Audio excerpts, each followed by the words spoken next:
Y la lección hoy se titula Lealtad a Dios en las riquezas. Y es que seguimos avanzando en el año del reino y de la economía bíblica. Año del reino y de la economía bíblica. Qué importante es. Y yo siempre considero una palabra, una frase o simplemente el título del año a mí me arroja mucha luz. Cada vez que yo recuerdo el título de un año, con eso creo yo que ya puedo decir algo de lo que aprendí. Y estamos seguros que este año estamos aprendiendo. Es tiempo de organizarnos. El Señor nos quiere salvos, no solamente en el espíritu, sino en nuestra alma, en nuestros pensamientos, en nuestra conducta, en todo nuestro ser y también en todo lo que Él nos ha dado a administrar. Amén. Y cuando nosotros somos esos buenos mayordomos, que lo vamos a ver en la lección de hoy, entonces nos alineamos con todo ese plan precioso del Señor y lo vemos en nuestra vida hecho realidad, esas promesas. Vamos a comenzar definiendo qué es lealtad. Lealtad se define como un compromiso inquebrantable e inflexible. Inquebrantable e inflexible. Lealtad es sinónimo de fidelidad. Y cada vez que nosotros leemos en la Biblia sobre la fidelidad de Dios, estamos hablando que Dios también es leal.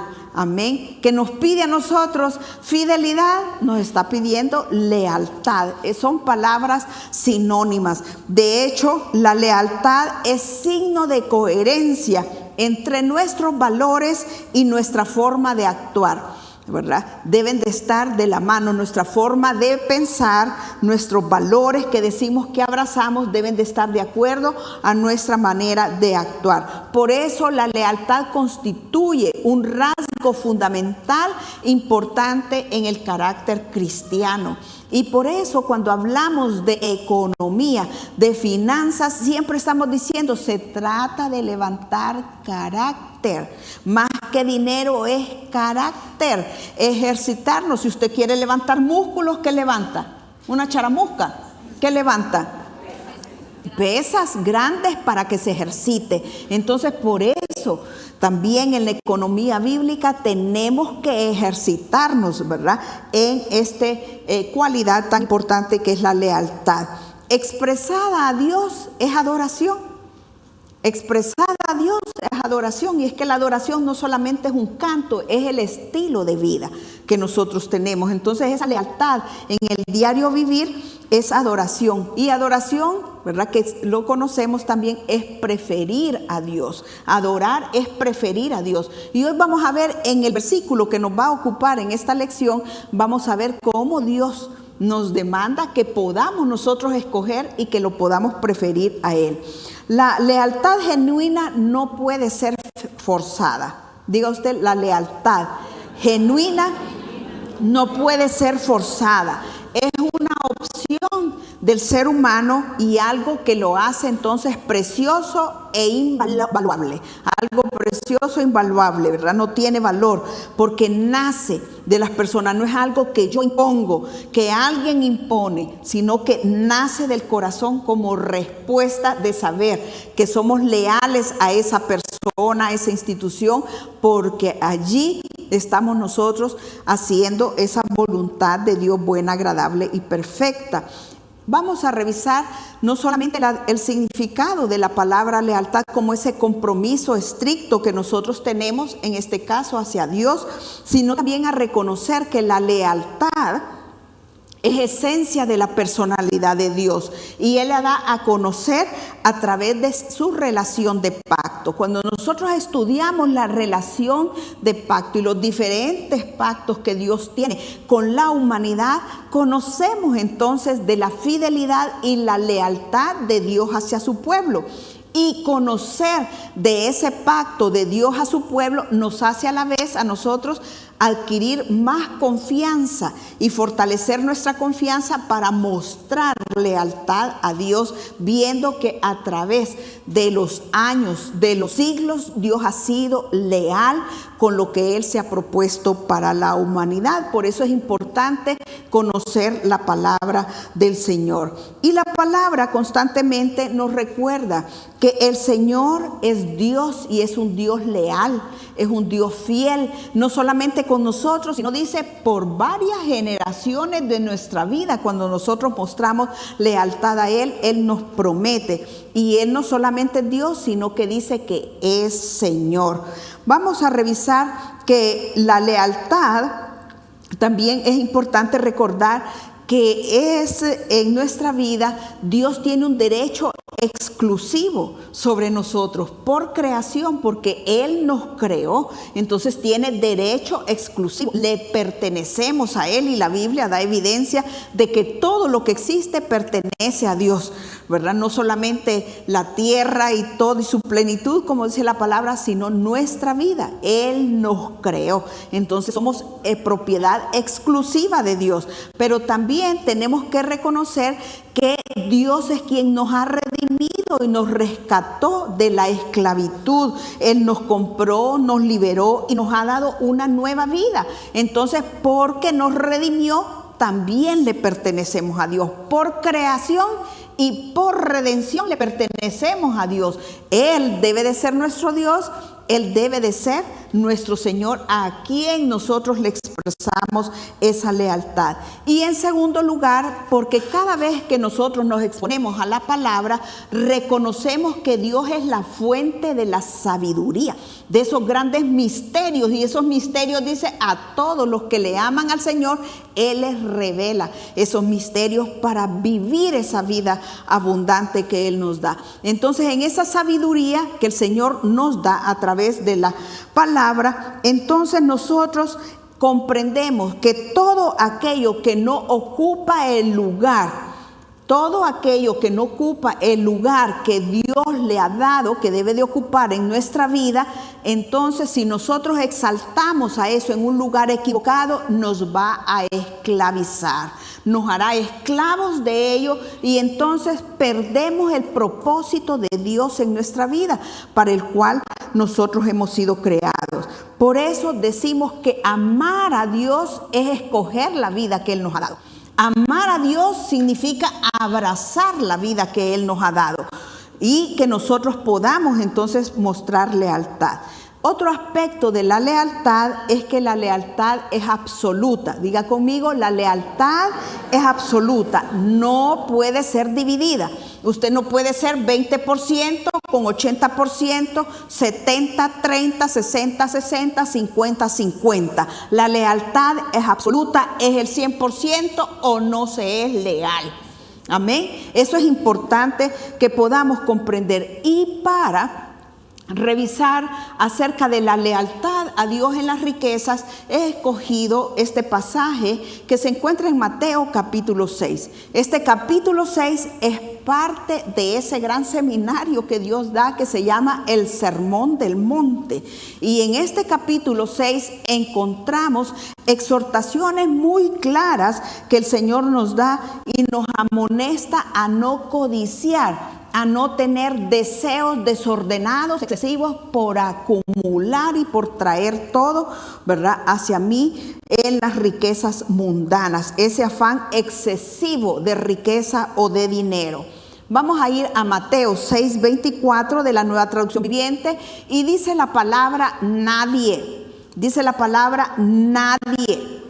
Nuevamente, nadie, porque quiero que quede grabado que hoy repetí nadie. Y es palabra de Jesucristo. Es Jesucristo el que está dando toda esta enseñanza. Y Él dice nadie. Nadie es nadie. Y dice la palabra, nadie puede servir a dos amos, pues odiará a uno y amará al otro. Será leal a uno y despreciará al otro. No se puede servir a Dios y al dinero, dice la palabra. Vemos aquí de entrada que Jesús sugiere que es posible ¿verdad?, que las riquezas y el dinero ocupen el lugar de Dios. Primer punto, es posible que las riquezas o el dinero ocupen el lugar que debe de ocupar Dios en cuanto a lealtad. Y también Jesús afirma en este verso que es imposible. Dice, no se puede, es imposible poder servir a dos amos al mismo tiempo. ¿Por qué? Porque los intereses son totalmente opuestos. Por eso estamos diciendo que la lealtad es absoluta y no puede ser dividida.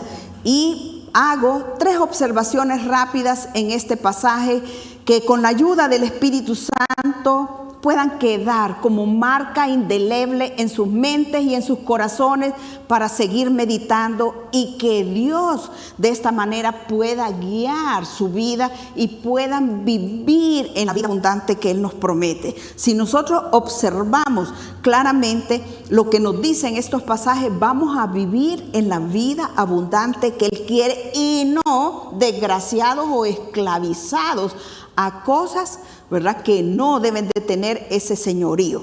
Muy bien, entonces veamos en primer lugar que la palabra, cuando nos dice aquí el verso, no se puede servir a Dios y al dinero, la palabra que se tradujo allí por dinero, en otras versiones está, no se puede servir a Dios y a las riquezas, sea la palabra dinero o riqueza. La palabra en las traducciones más antiguas es mamón. Mamón es la palabra más antigua que se usa en esas versiones, y de hecho si ustedes buscan la Reina Valera 909 encuentran la palabra mamón. Si alguien tiene ahorita Reina Valera, usted va a ver que tiene un asterisquito allí donde dice la palabra riqueza, donde dice dinero, y al margen de su Biblia usted va a ver que dice mamón.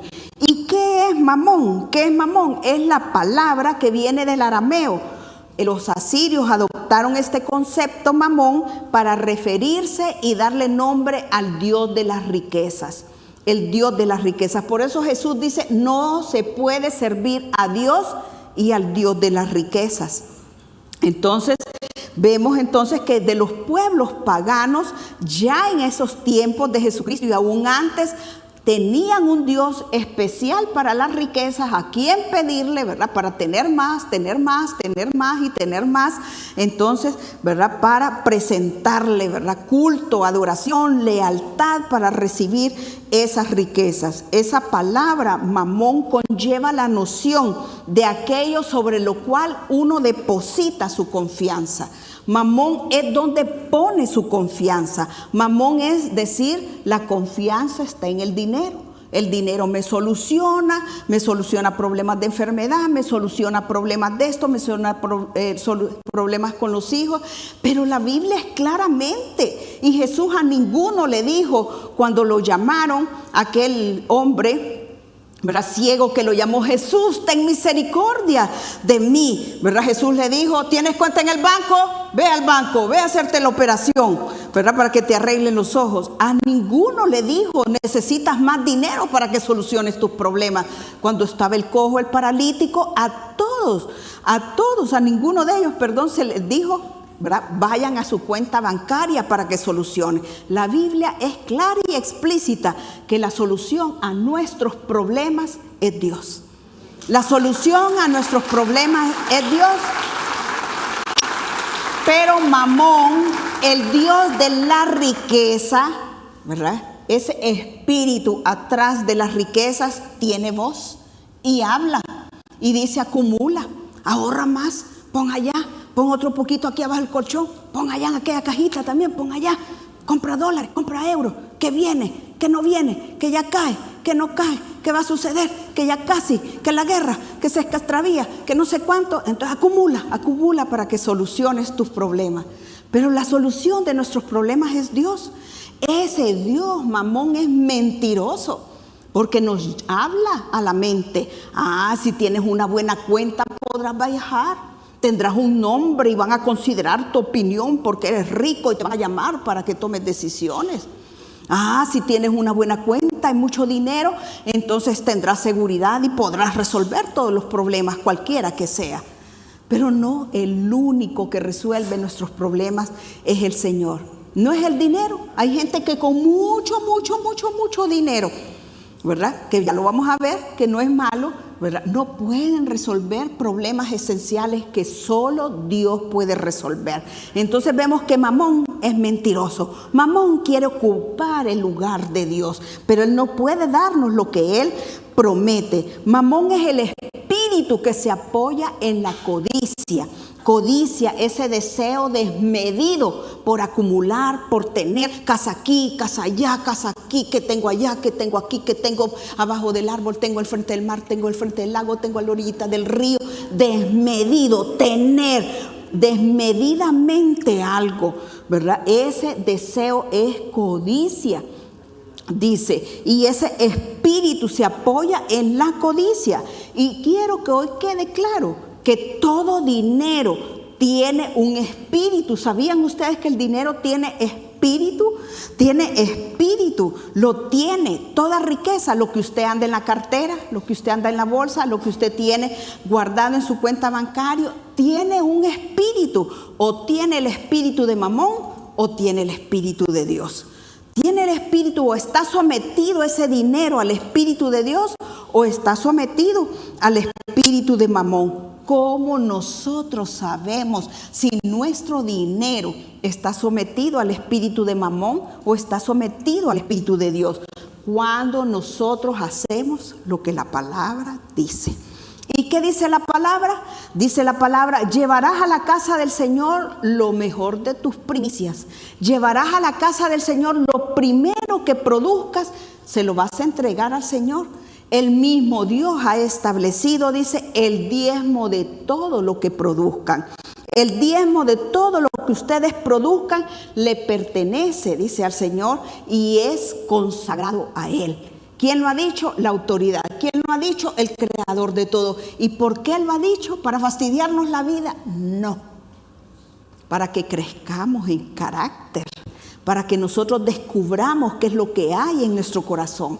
Porque aunque ya nacimos de nuevo, le pertenecemos al Señor y tenemos nuestro boleto hacia el cielo, aquí estamos inundados de pensamientos mundanos, de ideas mundanas, de consejos y de economía del mundo. Pero nosotros estamos estudiando la economía bíblica, que a veces no la entendemos, pero yo con los años he llegado a comprender que no se trata de entender, sino de obedecer para ver resultados en nuestra vida.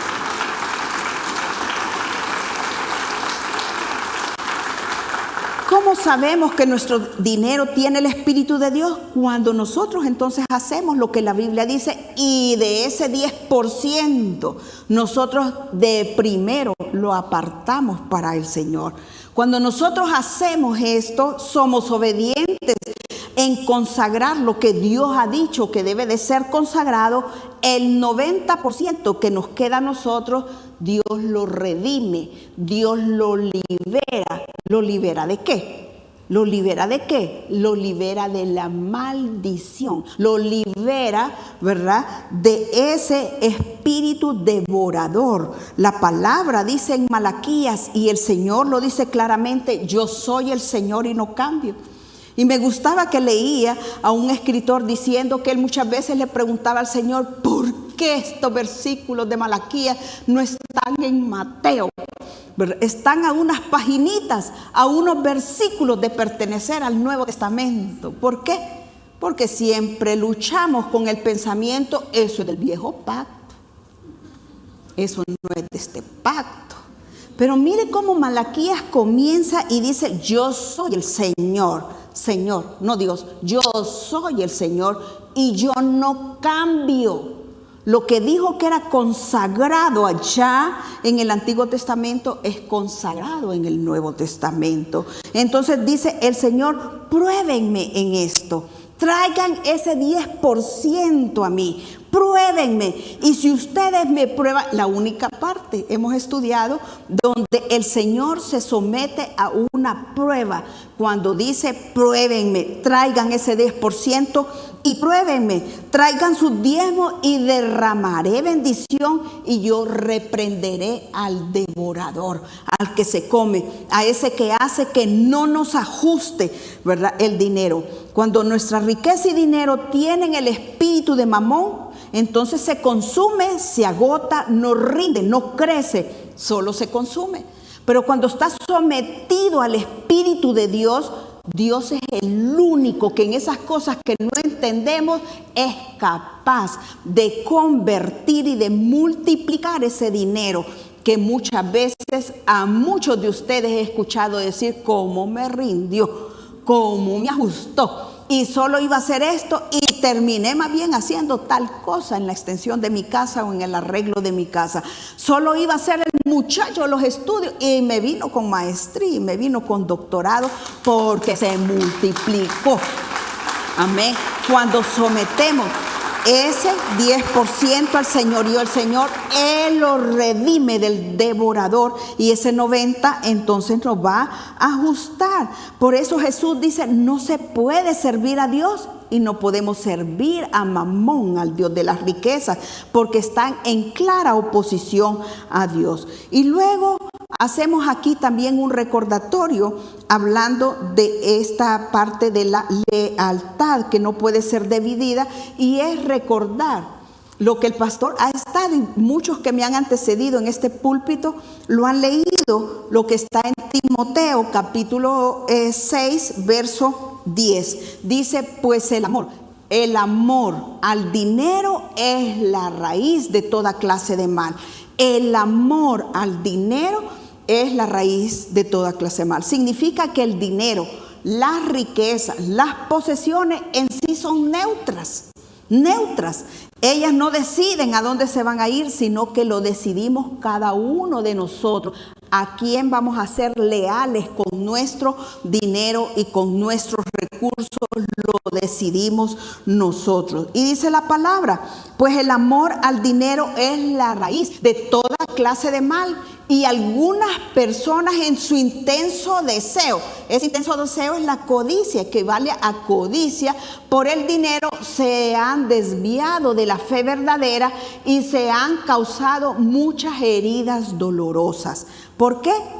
Porque pusieron su confianza totalmente en el dinero como el que les resuelve todos sus problemas. Y eso más bien los aleja de la fe, y dice la palabra, les causa heridas dolorosas. Heridas dolorosas que a veces ni con médico ni con inyecciones se curan.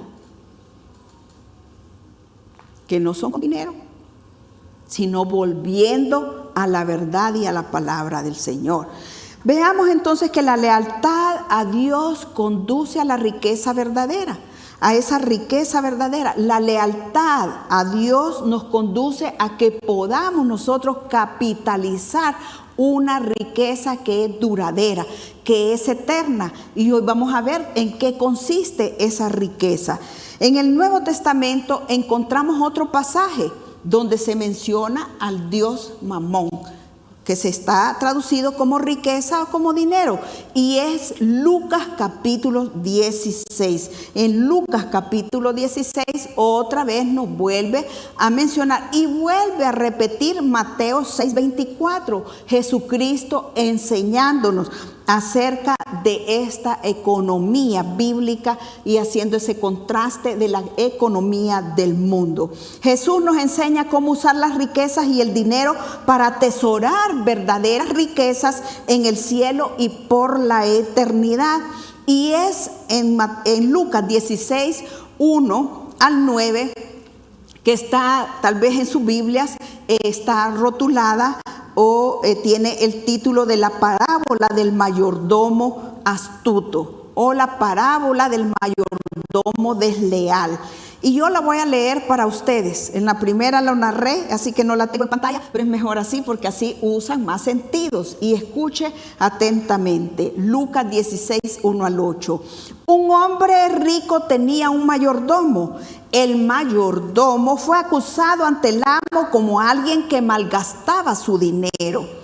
Este mayordomo fue llamado para dar cuenta de su mayordomía. Y el hombre rico le dice: ¿qué es eso que oigo de ti? Prepara un informe de tu mayordomía porque voy a despedirte. El mayordomo pensó: ¿y ahora qué haré? Mi jefe me ha despedido. No tengo fuerzas para cavar zanjas y para hacer trabajo físico. Yo soy demasiado orgulloso para pedir, ¿verdad?, limosna. Y luego dice: ya sé cómo asegurarme de muchos amigos que me reciban en sus casas cuando mi patrón me despida. Entonces invitó a todos los que debían dinero a su patrón para conversar de la situación de su deuda. Y empezó a preguntar: ¿cuánto debes a mi patrón? Debo 100 medidas de aceite. Y el mayordomo dijo: cambia la factura y ponle 50. Luego llama al otro y le dice: ¿cuánto debes? Y el siguiente dice: yo debo 100 medidas de trigo. Y el mayordomo le dice: cambia la factura y pon 80. Vemos entonces que este hombre, ¿por qué fue llamado ante el amo, ante el hombre rico? Por su deslealtad en la administración de los recursos del amo. Y luego él dice: ¿qué voy a hacer? Me despiden, y comienza él a preparar una idea. Sigue siendo desleal, sigue mostrando deslealtad, porque dice: y cuando me despidan, ay, ya no me van a invitar a los banquetes, a las casas, ¿verdad? No me van a invitar a las fiestas, no voy a tener con quién reunirme. Entonces me aseguro amigos para cuando quede deschambado, por lo menos la comida la voy a tener porque me van a invitar. ¿Por qué? Porque al que debía 100, ¿verdad?, le cortó la cuenta y le puso un valor menos en la factura. Entonces vemos que sigue, se comportó deslealmente y continúa, sabiendo que lo van a despedir, continúa mostrándose desleal. El jefe, dice la escritura, que admiró la astucia del mayordomo. No alaba su conducta, alaba la astucia, o sea, su habilidad, ser sagaz para prevenir las cosas, ser sagaz para prevenir. Y esto entonces aquí, ¿verdad? Allá cuando me pase, entonces voy preparando. Pero sagacidad para favorecerse a sí mismo. Entonces veamos la conclusión. Me gusta porque Jesucristo no nos deja en ascuas, no nos deja aquí como: ¿qué quiere decir, hermano? Aquí no. Nos dice la conclusión, Lucas 16, 8, y este sí lo tengo en pantalla y lo lee o lo subraya en su Biblia. Y la verdad, dice, el hombre rico tuvo que admirar a ese pícaro deshonesto por su astucia. Y la verdad es que los hijos de este mundo son más astutos que los hijos de la luz a lidiar con el mundo que los rodea. En el siguiente verso 9 dice: aquí está la lección. ¿Quién dice? Jesucristo. Aquí está la lección. Significa: allí pongamos atención, allí abramos los ojos y de aquí vamos a sacar el extracto que nos corresponde a nosotros. Aquí está la lección: usen sus recursos mundanos, y esos recursos mundanos, que en otros dice usen sus riquezas, ¿verdad?, mundanas, puede decir, o injustas, va a decir en otras versiones, corresponde a Mamón. Usen ese dinero con el espíritu de Mamón, dice, para beneficiar a otros y para hacer amigos. Entonces, cuando estas posesiones se acaben, ellos les darán la bienvenida a un hogar eterno. ¿Cuál es la enseñanza para nosotros? Si los que no son creyentes, dice la palabra, son sagaces, son hábiles, son astutos con las cosas del mundo. Con esas cosas del mundo le buscan rentabilidad. porque yo hasta ahorita a ninguno, como es ella, a ninguno le escucho yo voy a poner un mercadito, ¿verdad? Porque no tengo nada que hacer para entretenerme, hermana. No, buscan un mercadito para tener ganancia. Y muchos en los negocios del mundo, los pícaros le ayudan a otros pícaros. Y a veces en los hijos de la luz, mire que la hermana, ¿verdad? Está pasando esto. ¿Y por qué no ahorró? Y van a recoger ofrenda. Nos ponemos los colochos. Dice, estos son listos. Y hacen, y nosotros a veces nos complicamos en las cosas que deberían de ser naturales para nosotras hacerlas. Dice, nosotros, el Señor nos ha encomendado, si ellos con las cosas perecederas, ellos ya saben que van a morir y que no se van a llevar nada. Y en esas cosas buscan multiplicarlas y hacer las mejores inversiones.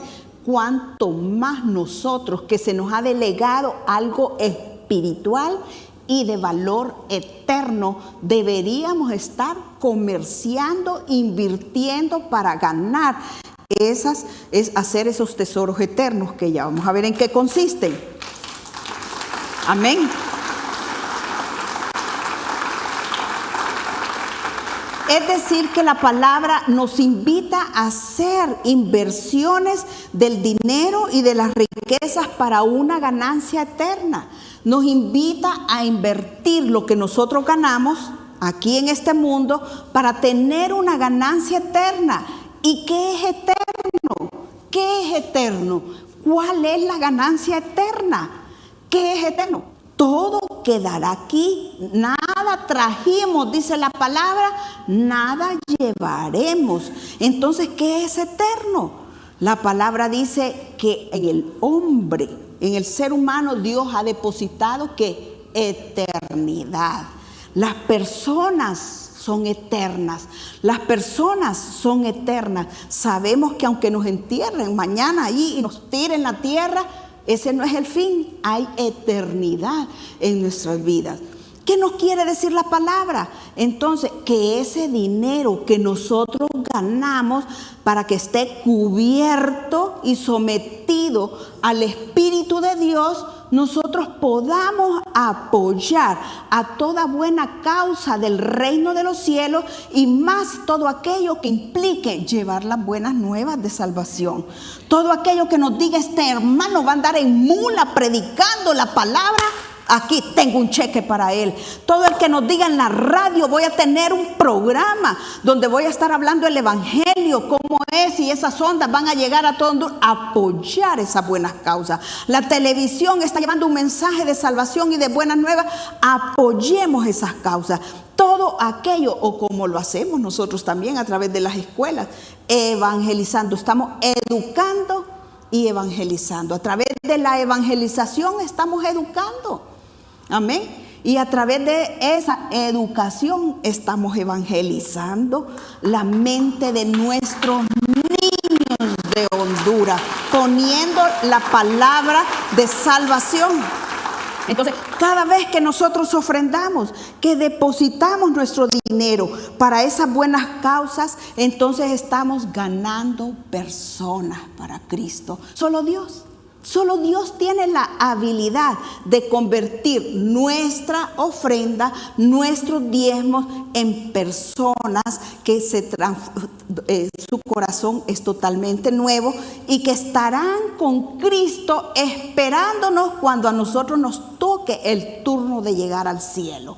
Cuando nos toque el turno de llegar al cielo, entonces no nos va a estar esperando el barco, ni el jet, ni la casa de playa, ni los caballos, ni esto, ni la cartera, ni los tacones nos van a estar esperando. Quien nos va a dar la bienvenida son todas aquellas personas que por insignificante y pequeña que haya sido su ofrenda, ellos van a conocer en ese misterio que solo Dios saber que usted impulsó para que le llegara las buenas de salvación, y estarán haciendo fila, dándole la bienvenida al cielo. Con razón, el apóstol Pablo, cuando habla en Filipenses, dice el apóstol Pablo: yo no es que busque que me manden ofrenda a mí, no estoy buscando fruto para mí, les estoy pidiendo que ofrendan porque yo quiero que acumulen riqueza en una cuenta en el cielo, dice el apóstol Pablo. Es allá donde van a acumular. Y cada vez que se les motiva, a todos se nos motiva a participar, a invertir, es para que crezcamos. Es para que crezcamos en desprendernos de eso, ¿verdad? De estar acumulando solamente para nosotros, lo que no nos vamos a llevar. Dice la palabra, ¿verdad? En Timoteo, lo más grandioso y la mayor de las riquezas es saber, ¿verdad? La mayor de las riquezas, dice, es ser leales al Señor, dice la palabra. La mayor de las riquezas, déjeme recordarlo, la verdadera sumisión es una gran riqueza en sí mismo. Y la palabra nos exhorta a estar contentos con lo que tenemos. Dice, pues nada llevaremos. Y el hecho de acumular sin ningún propósito, entonces más bien nos puede desviar de la palabra del Señor. Así que a través de nuestras ofrendas, esas personas conocen del mensaje de Jesucristo. Nosotros no sabemos, solo Dios es capaz de hacer eso. Así como aquel agua lo convirtió en vino, Jesús es el único que sabe cómo convertir esas ofrendas en vidas renacidas del cielo que estarán en el cielo esperándonos. Por eso el mensaje es: nadie puede servir a dos amos. Odiará a uno, amará al otro, será leal a uno, despreciará al otro. No se puede servir a Dios y a Mamón. Entonces nosotros somos los que decimos.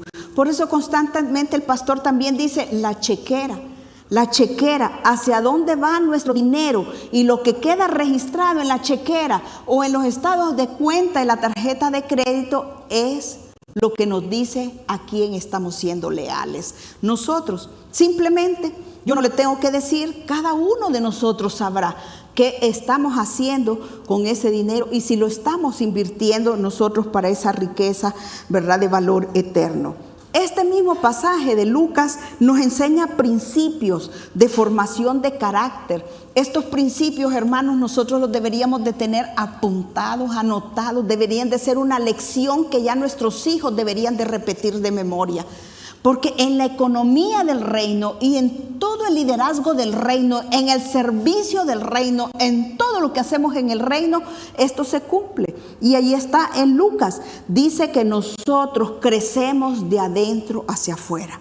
Si usted tiene y acumula dinero y no ha crecido por dentro, tarde o temprano va a perder todo. O va a perder su dignidad y su reputación porque no creció por dentro en el manejo de la fama, de la honra, del dinero, de las posesiones. Entonces se crece, dice, de lo pequeño, de adentro hacia afuera, de lo pequeño a lo grande. El que es fiel en lo poco, dice, el que es fiel en lo poco, también lo será en lo mucho. Y alguien puede decir: ay, pastora, pero si yo salgo arrasada, qué riqueza mundana, qué mamón, si yo nada, salgo rasconchinche, no puedo dar nada. Pues nada va a tener, con dolor se lo digo, nada va a tener.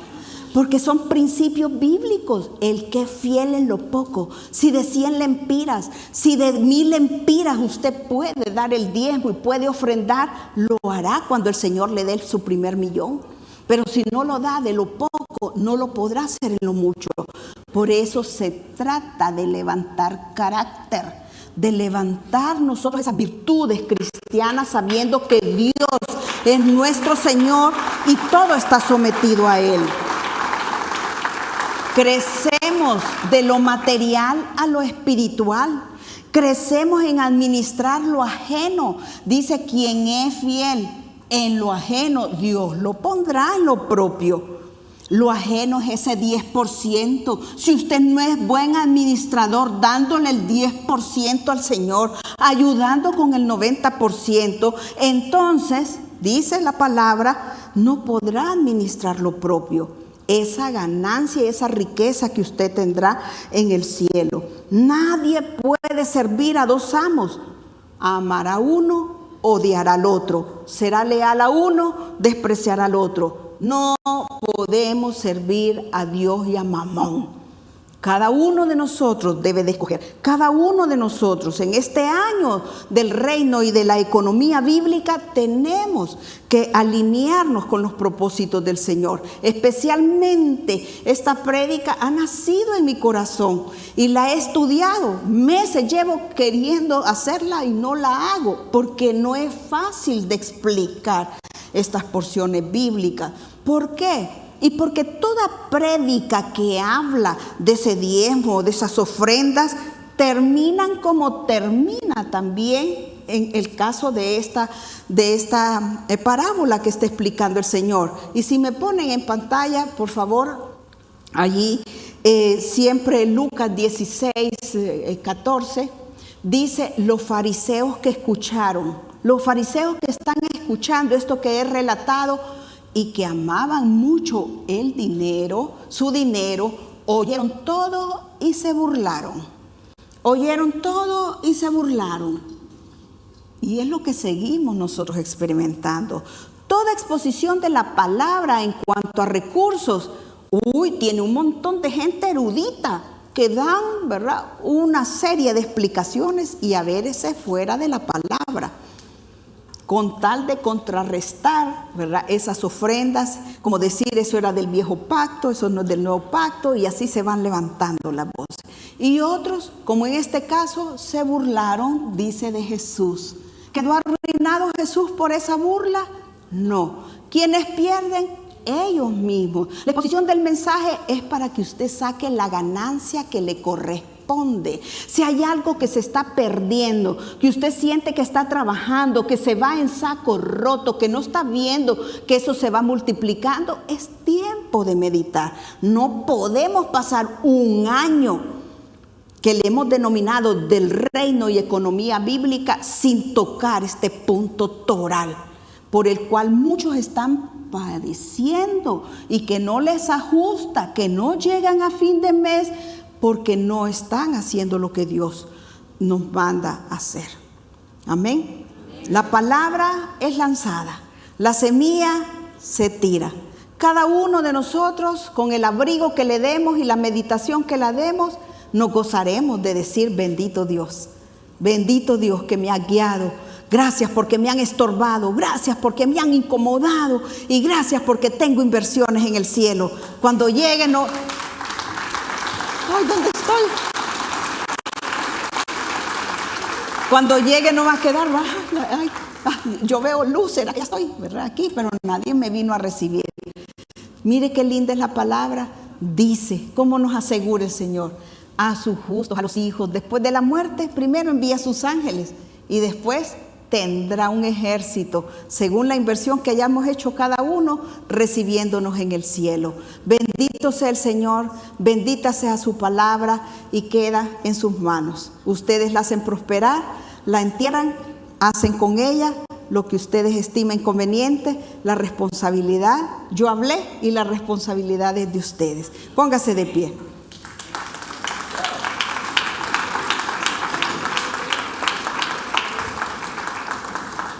Demos gracias al Señor. Verdaderamente, Padre, una vez más comprobamos que tu palabra es alimento nutritivo para nuestro ser. Gracias porque tu palabra es esa lámpara que viene, Señor, a resplandecer en nuestra mente.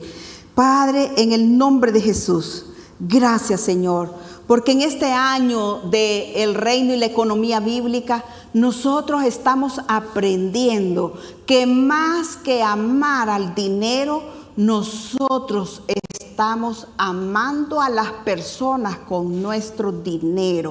Gracias, Señor. Gracias porque queremos seguir creciendo en sensibilidad para ser socios contigo en esas riquezas eternas, Señor, que estamos atesorando en el cielo. Padre, en el nombre de Jesús, que esta palabra no se quede a título personal de cada uno de nosotros como hombre o mujer, que esta palabra pueda ser practicada y vivida para que las nuevas generaciones vean este estilo de vida que les asegurará también a ellos ese bienestar, esa paz, esa felicidad, esa seguridad, esa identidad que solamente Dios da. Padre, gracias por tu palabra. La comemos, Señor, y no como el niño que solo le gusta la cosita dulce de la galleta. Nosotros como cristianos maduros aprendemos a comer también la hierba amarga, porque hay porciones de tu palabra que no son tan dulces como la miel, pero que también nutren, y las tomamos en el nombre poderoso de Jesús, sabiendo que la necesitamos en nuestro ser espiritual. Gracias, Padre. Gracias. Tú añades, Señor, entendimiento a la palabra expresada en esta mañana. En el nombre de Jesús. Amén.